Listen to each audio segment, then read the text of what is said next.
ఆశీర్వదించాయి.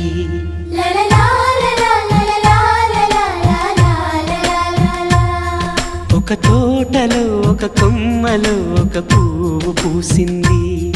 మహారాణిలా మహాలక్ష్మిలా ఆ పువ్వు నవ్వింది.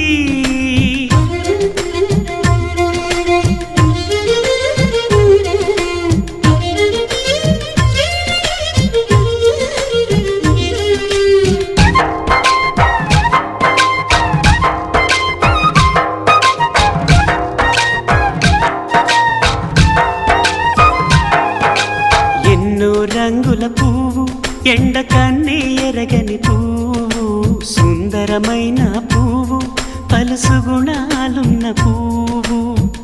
ఏ గుడిలో అడుగు పెట్టును